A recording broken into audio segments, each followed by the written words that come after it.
How's it going, everybody? We have the fourth and final video of the automation actions tutorial here.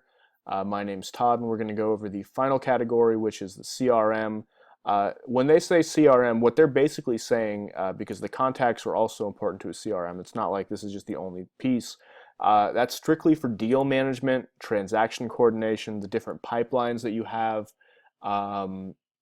Recruitment, if you're doing the recruitment pipeline on here too, that's also where you're going to find that, and things like the deal score. So it's only going to be over here in the deals tab. It's not going to have anything to do with the contacts, the campaigns, the list, none of that, just over here in deals. So the first thing that you can do with this, and the most basic one, is to simply add a deal, right? So you'll be able to name what the deal is called. If you want to use personalized data like the individual's name, you just click on the face here and scroll down to first name, last name, full name. So you can have first name purchase, for example. The value of this, if there is a flat fee that you know will be added for every single one of these transactions, you can start it at, let's say, your product or your service is $4,000 or just under $5,000. You go ahead and put that there. You don't have to set this here. You can leave this blank and go back to the deals themselves. For people in like real estate and mortgages, where each deal is going to be different and based on the value of the actual transaction, you can leave this blank and just jump over to deals later and then update each one as they come in. And that's what I recommend a lot of people do here. For the pipeline, you can choose which pipeline. If there's current transactions, post-sale follow-up, your lead generation pipeline, you get to pick which one that is. And you can choose the different stages of that transaction. You remember back in the deals video, you built this out. And you can even assign this to any one person on your team. So for example, if this automation is strictly in a location where only Todd Holland does business, all the leads from this automation would go to Todd Holland. If this were an area where just Lily Valdez worked and nobody else, all of these transactions, all these deals would be added under her name in the deals section. So it's a great way to set that up too, based on how segmented out your automations are here. And you can even do that with the splits and things like that. So, I'll show you how to do that right there. You add a deal there. You can update the title of the deal if for any reason you have to do that at a certain area, like if someone says they have a co-borrower or someone else on the deal, you can then change it from just their name to, let's say, last name space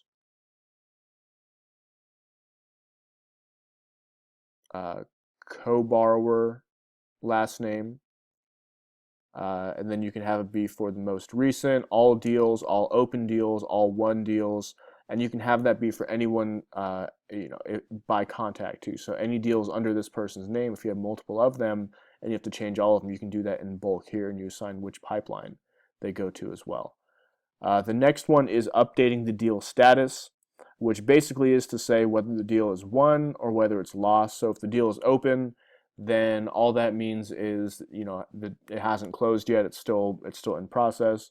If it's lost, that means the sale was lost or the client backed out or something like that. And if it was won, that would just indicate that the process went through. So for example, in the transaction mindset, if your form indicates, or you submit a form that would then cause a deal to be lost, like if someone falls out of escrow, and you fill out and you have a form filled out like from the transaction coordination videos, and you submit that form and that form triggers a lost, then what that does is that allows you to easily monitor what deals are falling through and have some reporting of that as well when you actually export all of this. And the same thing with one. If, for example, if you submit the broker demand to close escrow, and you have that trigger the won deal status, that's saying that as soon as that email is sent out, and that can be automatically sent out based on a form, then that will trigger the deal being won because everything will get paid out and things like that. You can update the deal's owner, update the deal's value, and the stage all in the same way. And updating the stage is crucial, so I think I should show you this moving forward. So you will move from the current stage to a different stage here. So for example, after the contract is submitted, you can have the new stage be contract submitted, automatically shifting them over to that new stage inside the deals pipeline. And it will affect, as I said before, the most recent deal, the most recently updated deal, all deals for this contact, all won deals, open deals. I probably recommend all deals for this, just most recent deal, um, because that's the one this is probably going to apply to based on, just being chronological order. And you can even send them to a different pipeline if necessary, or based on what pipeline they're on right now. So that's also very important. Try that one out. You can add tasks, right? So different tasks like call, email, lunch, meeting, to notify you to do that, on your dashboard here, letting you know what you should do for a certain number of days for any pipeline here. You can add notes to the deal. You can show that a task has been completed, which you can, at this stage do just to keep track of things. And you can adjust the deal score as well. And, so you, for example, if lead interest is measured by how many emails they're opening, you can add 10 points